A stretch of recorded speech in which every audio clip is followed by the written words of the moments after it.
para abordar todos los detalles de esta reforma pensional que, como decimos, no está exenta de controversias, ya seguiremos ampliando acerca de ellas.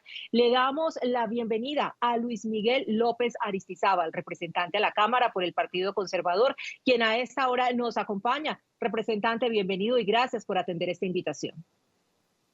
Catherine, un saludo, Juan Fernando, a todos los que nos ven en esta tarde. Un saludo muy especial. Yo le voy a arrancar con esta dándole las buenas tardes, representante antioqueño Luis Miguel López. La jugadita del gobierno arranca o está fundada en la vigencia de esto, o son tantas cosas que ya ni sabemos. Realmente la jugadita pues tiene como dos componentes. Uno, no quisieron dar el debate en la Cámara de Representantes de 96 artículos, de 95 artículos, solo abordamos 5 que se aprobaron sin proposiciones y los demás tenían proposiciones y íbamos a debatir con altura, con cifras, no se quiso dar el debate. Y dos, pues ellos tenían de alguna manera una preocupación y era que si antes del 20 de junio podría caer, pues se caía por tiempos. Y dos, digamos que aparte del cuarto debate, luego tendría que venirse a votar la conciliación y también estaban preocupados que se pudiera caer allí la reforma. No obstante eso, no podían hacer lo que hicieron en la Cámara de Representantes, que fue acoger el texto de Senado sin debatir todo el articulado, porque esto es inconstitucional y además lo otro era un tema que, pues, ¿quién prueba y cómo se prueba que esto iba a pasar? Y además son los trámites justamente legislativos. Pues un proyecto de ley para que pase por el Congreso tiene que cumplir con todas las reglas y si no tiene todas las reglas, pues no podrá ser ley de la República y ese es el Congreso de la República.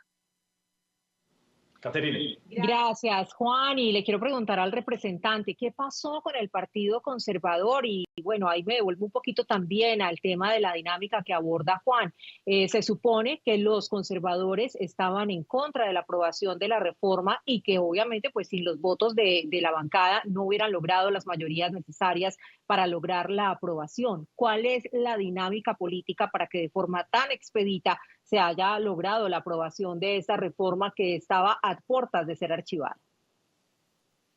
Bueno, lo cierto es que en el Senado, pues todos los senadores sí estuvieron en contra.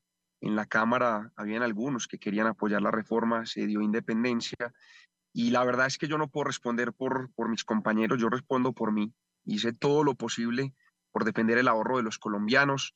Obviamente a veces cuando se generaliza como partido, que también hay que hacer claridades, no todos votaron la reforma.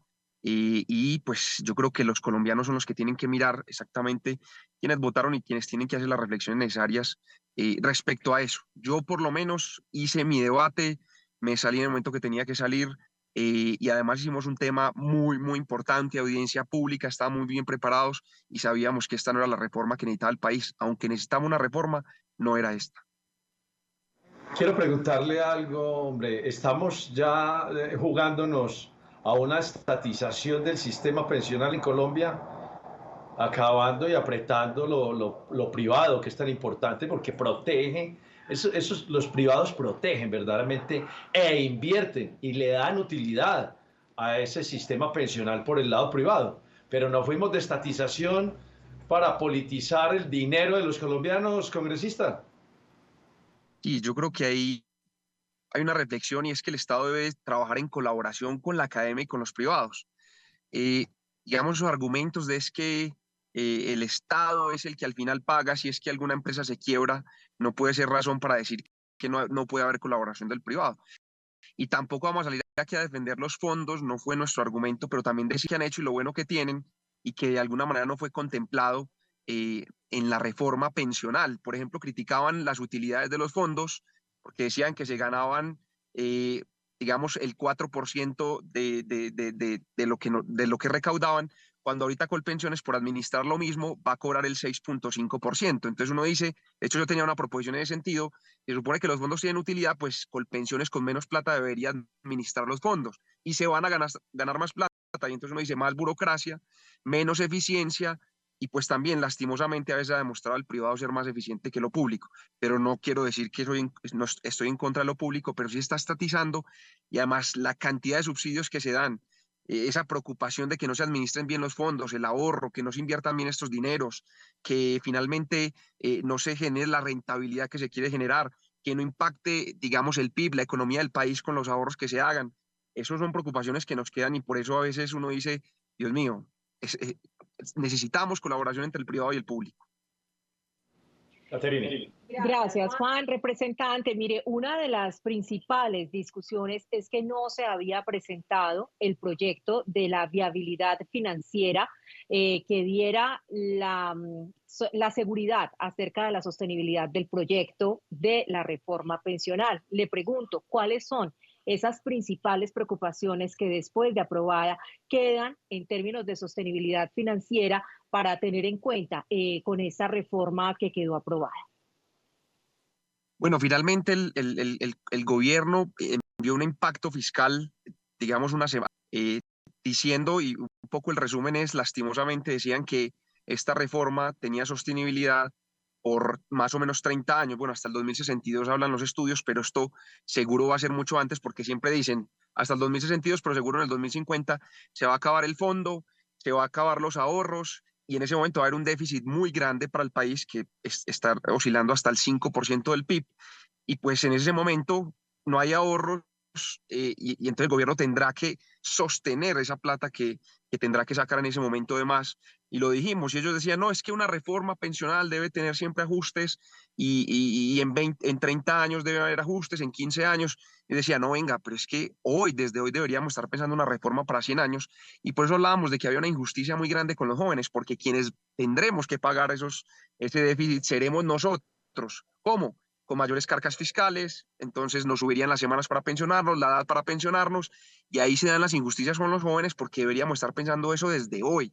Y entonces el mismo impacto fiscal del gobierno nos decía que había un déficit muy grande, pero es que es como yo con yo, diciendo que sí hay sostenibilidad fiscal, el Ministerio de Hacienda, que es una entidad del gobierno, y ahí decíamos, no, venga, si esto lo enviamos a una entidad seria, técnica, nos van a decir que esta reforma no tenía sostenibilidad financiera, pero es que lo dicen los mismos que apoyan la reforma.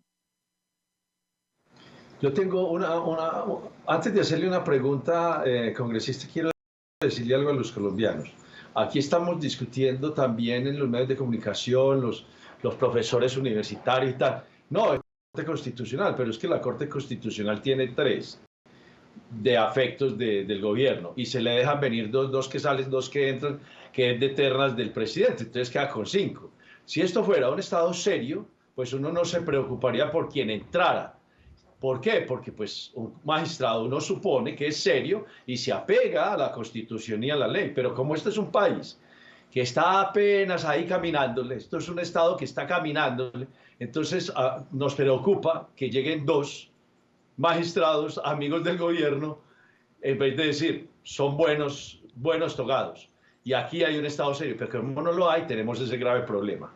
Quiero hacerle una pregunta cerradas con un sí o con un no. Le pido el gran favor que me la responda. Voy a señalarle qué creo que se vulneró allí en el Congreso de la República y usted que es congresista me dice si sí o no. Las reglas del bicameralismo se fraccionaron, se rompieron allí. Sí se rompieron. Ok. ¿Se está cercenando el poder de modificación de las plenarias? 100%. Ok. ¿El rol de las comisiones de conciliación se vulneraron? Totalmente. ¿El sistema de pesos y contrapesos intraorgánicos se violaron? Definitivamente. ¿El principio de deliberación, debate y decisión objetiva se violó? Totalmente, no pudimos debatir.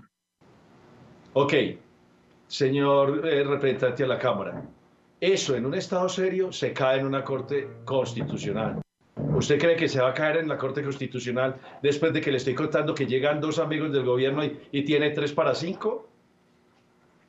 Juan Fernando, eso esperamos. Esta mañana un amigo me enviaba una reflexión y decía, digamos, en un estado donde existe pesos y contrapesos, en este caso la Corte, pues normalmente debería caerse. Si no se cae, estaríamos entrando en una dictadura en nuestro país, porque definitivamente se violó la Constitución. Es inconstitucional lo que pasó en la Cámara de Representantes. Yo les decía, cerremos entonces la Cámara de Representantes, si es que vamos a aprobar lo que aprobó el Senado de la República, y además no nos van a permitir, a quien no estábamos de acuerdo con la reforma, que creemos que se necesita una reforma, pero no esta, nos permitieron debatir y también de cara al país que se diera cuenta lo malo que tenía la reforma. Caterina, y hay un congresista que, mofándose de lo que sucedió el viernes, dijo, ganamos en 3 debates de 4. O sea, no hubo sino 3 debates. Increíble, ¿no? Juan, y asimismo también está celebrando el gobierno. Mire, yo quisiera compartirle aquí a nuestros televidentes, aprovechando la presencia de nuestro invitado, el trino que puso en su cuenta de X el presidente Gustavo Petro respecto a esta victoria que obtuvieron en la agenda legislativa. Dice, esta es la principal conquista social del pueblo trabajador de Colombia en mucho tiempo. 2 millones de personas que dieron su vida trabajando recibirán un bono pensional digno en su tercera edad. Millones de trabajadores y trabajadoras de bajo salario, la mayoría, tendrán, si cumplen su edad y semanas cotizadas, derecho a una pensión real. Millones de mujeres que trabajaron en su hogar toda su vida tendrán derecho a un bono pensional en su vejez. Yo le pregunto al representante, sin duda, pues sabemos también es una reforma polémica, y usted nos ha dejado de manifiesto muchísimas de las inquietudes que abordan a quienes se opusieron a la misma. Pero, ¿qué tendría de bueno para los colombianos si usted tuviera algo que destacar la reforma pensional? Bueno, realmente ahí, respecto al trino que mencionabas, decir una cosa nomás, Caterina, antes de responder esa pregunta, y es que no se van a pensionar más personas con la reforma, sino que se van a incrementar los subsidios en el país. Haciendo los cálculos de los tanques de pensamiento e inclusive los estudios del mismo Ministerio del Trabajo, hoy se pensiona alrededor de una de cada 4 personas. Y en el 2052, que son los cálculos que tenemos máximos, también se van a seguir pensionando una de 4 personas con la reforma pensional. Lo único que aumentan es que van a dar un bono que se llama, no, un bono no, un subsidio en el pilar solidario, donde se le va a dar, y yo creo que eso es un tema positivo, hay que trabajar el tema de la solidaridad con los adultos mayores, de alrededor de 220.000 pesos, mayores de 65 años, obviamente cumpliendo unas condiciones de pobreza extrema, se les va a dar ese subsidio. Pero lo que siempre dijimos es que no se necesitaba la reforma pensional para dar ese subsidio, solo que el gobierno utilizó esa excusa para aprobar la reforma pensional. Y yo les decía, al final es increíble que estén utilizando a los adultos mayores con fines políticos, con fines de aprobar una reforma pensional, porque si sacamos ese pilar, que es un tema positivo de la reforma pensional y que no se necesitaba estar allí, pues la reforma realmente no tiene cosas o tiene cosas muy negativas. Por ejemplo, el bono pensional cotizan hasta 1.000 semanas o menos de 1.000 semanas.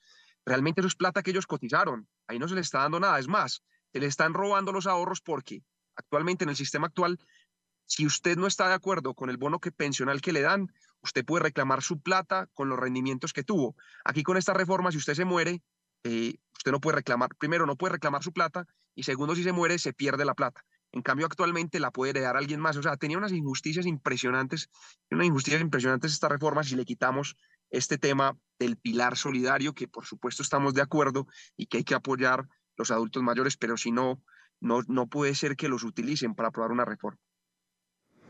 Congresista Luis Miguel López, le agradecemos muchísimo habernos acompañado hoy en Colombia Opina desde el canal Cosmovisión. Le enviamos un abrazo, gracias por atendernos y buena semana.